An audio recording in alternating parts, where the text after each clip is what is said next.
حضرت واصف علی واصف رحمۃ اللہ فرماتے ہیں کہ اللہ تعالیٰ کا ایک اسم جو ہے وہ ضرور پکارتے رہا کریں۔ اگر آپ سارا ہفتہ یا عزیز پڑھتے رہا کریں تو آپ کے کاروبار محفوظ رہیں گے، طبیعت محفوظ رہے گی اور مزاج محفوظ رہے گا۔ اور چونکہ یہ اللہ تعالیٰ کے نام کا ورد ہے، اس لیے اللہ کی طرف سفر بھی ہوتا رہے گا، یعنی خیال کا سفر بھی ہوتا جائے گا اور عمل بھی ہوتا جائے گا۔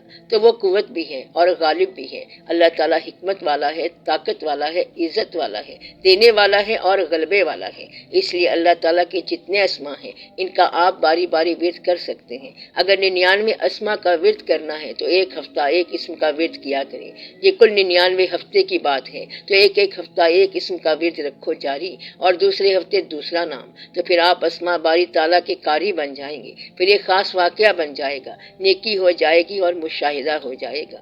اسماء الہی کے بارے میں کہتے ہیں کہ انہیں گنتی کے ساتھ 100 یا 200 مرتبہ پڑھنا چاہیے، تو آپ بغیر گنتی کے پڑھیں، ہمہ حال پڑھیں۔ اللہ کے نام اسماء ربانی ہر حال میں پڑھے جا سکتے ہیں۔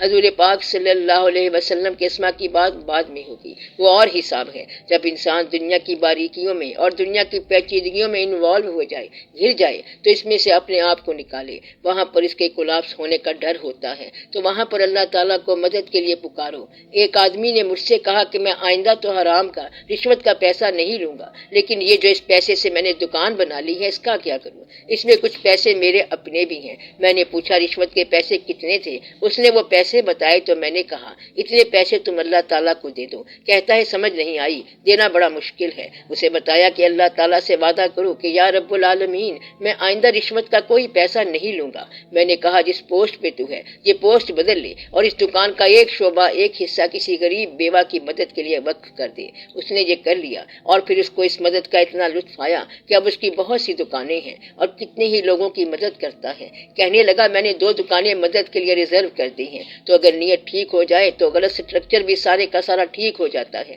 مثلاً اگر آج آپ کو اس بات کی سمجھ آتی ہے تو آپ کہہ سکتے ہیں کہ اس کا میں کیا کروں جو پہلے کر چکا ہوں، تو اسے آج سے ٹھیک کرو تو وہ سارا درست ہو جائے گا۔ یہ اللہ تعالیٰ جو ہے وہ منوانے والا ہے، اور ماننا بھی بڑی بات ہے۔ تو یہ رونقیں بھی اللہ نے پیدا کی ہیں، وہ کہیں انگریزی پیدا کرتا ہے، کہیں اردو پیدا کرتا ہے، یہ سارے اللہ تعالیٰ کے جلوے ہیں۔ آپ اللہ سے رجوع رکھو تو آپ کے اس کام کی اصلاح بھی وہی کرائے گا، یعنی جو غلطیاں ہو چکی ہیں صرف مخلص ہونے والی بات ہے۔ اللہ تعالیٰ ہر دور کی جدت کے ساتھ ساتھ ہے۔ اللہ تعالیٰ یہ نہیں کہتا کہ تم غریب ہو جاؤ، پرانے زمانے کے ہو جاؤ، نئے دور تو وہ خود آپ ہی پیدا کرتا ہے۔ کل یوما ہوا فی شان، تو وہ اتنی خوبصورتی والا اللہ ہے، پہاڑوں والا، پھولوں والا، کلیوں والا اور تتلیوں والا۔ سورج کا نکلنا اور ڈوبنا اتنا خوبصورت ہے کہ آج تک اس کے مناظر ختم نہیں ہوئے۔ سورج نکلنے کا منظر اگر کروڑ ہزار دفعہ ریکارڈ کریں تو ہر دفعہ نیا ہوگا، اور ڈوبنے کا منظر بھی نیا ہوگا۔ بادلوں کے بڑے بڑے نظارے لوگوں نے دیکھے ہیں، فوٹو لیے ہیں، لیکن بادلوں میں آج تک اتنے نظارے پائے جاتے ہیں کہ کوئی حساب ہی نہیں،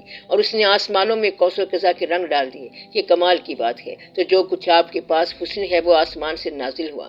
The sky gives beauty to earth، آسمان جو ہے زمین کو حسن دیتا ہے، بیوٹی آسمان سے آتی ہے اور عبادت زمین سے اوپر کی طرف جائے گی۔ آپ عبادت کرتے جائیں اور رونق لگاتے جائیں، آسمان آپ کا اپنا ہی ہے، ڈرنے والی کوئی بات نہیں ہے۔ سورج جو آپ کو روشنی دے رہا ہے تو آپ روشنی کا کچھ نہ کچھ تو فائدہ اٹھائیں، اور یہ یاد رکھنا ہے کہ آپ کے پاس وقت تھوڑا ہے، ہر چیز یہاں کی فانی ہے، اور میلہ 2 دن کا ہے، اور یہ جو 2 دن کا میلہ ہے اس کے بعد سب کچھ ختم ہو جائے گا۔ پھر آدمی اکیلا ہی اکیلا ہے، اور اس 2 دن میں سے 1.5 دن گزر بھی گیا ہے۔ اب آپ اس میں خدا کی طرف رجوع کر لیں، خدا کے لیے خدا کا سفر شروع کر دو، اپنے آپ کو اور اپنی تنہائی کو محفوظ کر لو، کیونکہ جب آپ کا آخری وقت آنا ہے تو آپ نے تنہا رہنا ہے، اور پھر آپ ہوں گے اور آپ کی تنہائی ہوگی، حساب کتاب ہوگا، کوئی آدمی ساتھ نہیں ہوگا، قبر ہوگی، تاریکی ہوگی، اور خدا جانے کیا کیا ہوگا۔ تو اس لیے اس وقت سے پہلے بہت کچھ کر لو، اور آج توبہ تو ضرور ہی کر لو کہ یا اللہ تو ہمارے گناہ معاف فرما دے، یا اللہ ہمیں اپنی طرف راستہ دے، اپنی منزل دکھا، اپنے محبوبوں کا راستہ دکھا،